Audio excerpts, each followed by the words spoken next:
Un convertidor de continua a continua es básicamente aquel circuito que se alimenta de corriente continua y puede llegar a tener en su salida un valor de tensión en corriente continua, ya sea mayor o menor. En la ilustración que vemos en la diapositiva consiste en un convertidor de continua a continua en el que podemos ver las 4 diferentes fases que compone a un convertidor. En la primera fase tenemos la entrada del voltaje continuo. En la segunda fase tenemos la red de switcheo. Esta red de switcheo está compuesta de un transistor que funciona como un interruptor. Y dentro de esta red de switcheo podemos encontrar los diferentes tipos de transistores. El transistor de unión bipolar de potencia, los MOSFET, los tiristores de disparo en compuerta y el transistor bipolar de potencia aislada. En la tercera fase del convertidor tenemos el filtro pasabajos. En este filtro está compuesto básicamente de un inductor y de un capacitor. El funcionamiento de este filtro lo vamos a ver más adelante. Y por último tenemos la salida de voltaje continuo de un valor de tensión diferente al de entrada. Existen diferentes tipos de convertidores de continua a continua. Tenemos de primer cuadrante, de segundo cuadrante, de primero y segundo cuadrante, tercer y cuarto cuadrante y 4 cuadrantes. Este último convertidor de 4 cuadrantes tiene como aplicación principal ser la base de un puente inversor monofásico completo. En cambio, los otros 4 tipos de convertidores son utilizados principalmente como rectificadores o como inversores. El tipo de convertidor de continua a continua que vamos a utilizar en esta práctica es el convertidor de primer cuadrante. Esto quiere decir que solamente va a permitir que la corriente pase del suministro a la carga. Esto también significa que tanto mi voltaje como mi corriente de carga van a ser positivos. En esta diapositiva podemos visualizar el tipo de convertidor que nosotros vamos a utilizar en esta práctica. Este tipo de convertidor, o también denominado troceador, corresponde a un convertidor de continua a continua reductor de tensión de un cuadrante. Estos tipos de convertidores de continua a continua reductores de tensiones se dividen en 2 tipos de convertidores. El convertidor de continua a continua reductor de tensión de un cuadrante con carga pasiva o con carga activa. Primero hablaremos acerca del convertidor de continua a continua reductor de tensión con carga activa. Este tipo de convertidor consiste básicamente en un convertidor con una carga activa con una fuerza contraelectromotriz, y esta carga constituye el modelo de una máquina de corriente continua, como por ejemplo un motor de directa.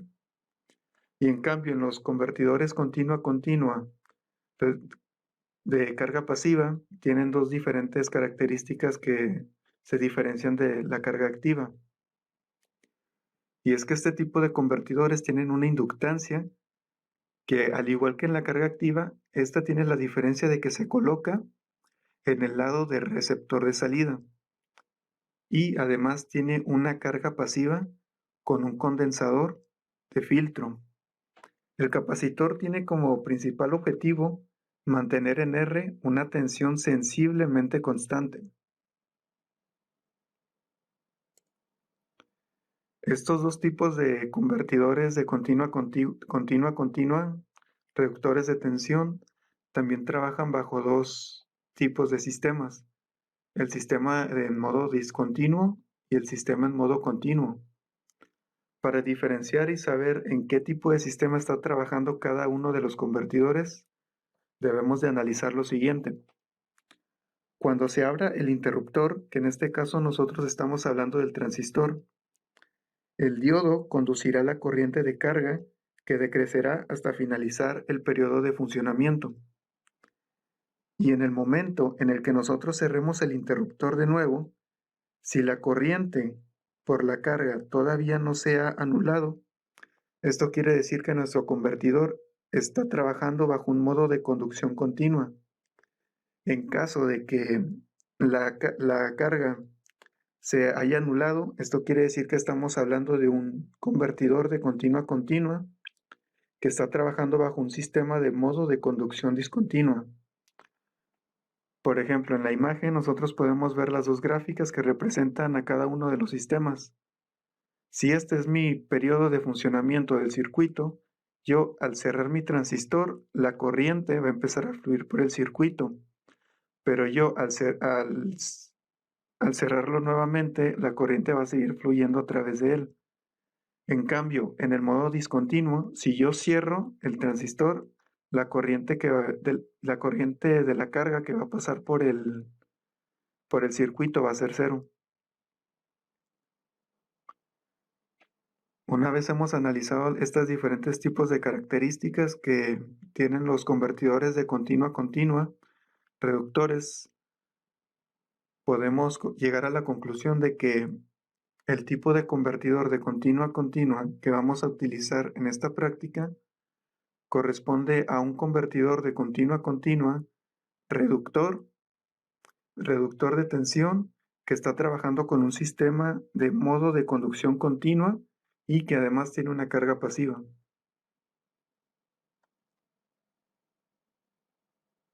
Mi nombre es Brandon Castillo y voy a explicar el convertidor CD-CD, que vendría siendo un reductor, el cual el circuito que armamos es el siguiente, el que se muestra en la pantalla, y para este utilizamos tres diferentes fuentes de voltaje.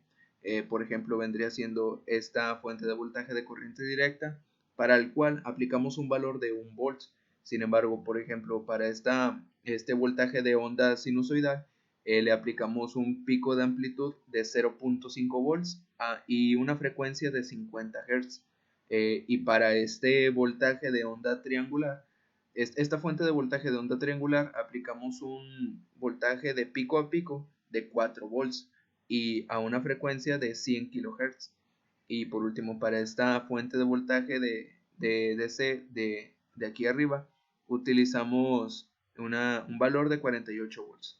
Además de ello, utilizamos diferentes componentes como lo es un inductor, un capacitor, una resistencia, un diodo y un amplificador operacional, además de un controlador de on-off. Para ello, por ejemplo, en el inductor le pusimos un valor de lo que vendría siendo 90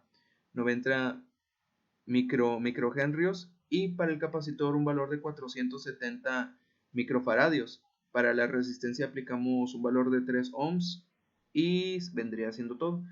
Eh, la práctica se nos pide que obtengamos lo que es el voltaje de salida del convertidor. Para ello vamos a graficar lo que vendría siendo el voltaje de la carga, que vamos a ver cómo obtenemos cómo se nos muestra la forma de onda, que vendría siendo este, y esta es la forma de onda que nos arroja la simulación. Además, tenemos que obtener lo que es el valor promedio, se nos pide, y que vendría siendo este. Utilizamos únicamente la opción de aquí abajo, que es el average, para obtener el valor. Solamente quedaría en ajustar los intervalos para ver dentro de qué ciclo queremos obtener el valor promedio del voltaje. Además de ello, se nos pide que obtengamos lo que es la corriente de entrada al sistema y la corriente que circula por el inductor y el diodo. Para ello vamos a graficarlos. Vendría siendo esta, que es la corriente que entra al convertidor, la corriente que circula por el diodo y la corriente que circula por el inductor.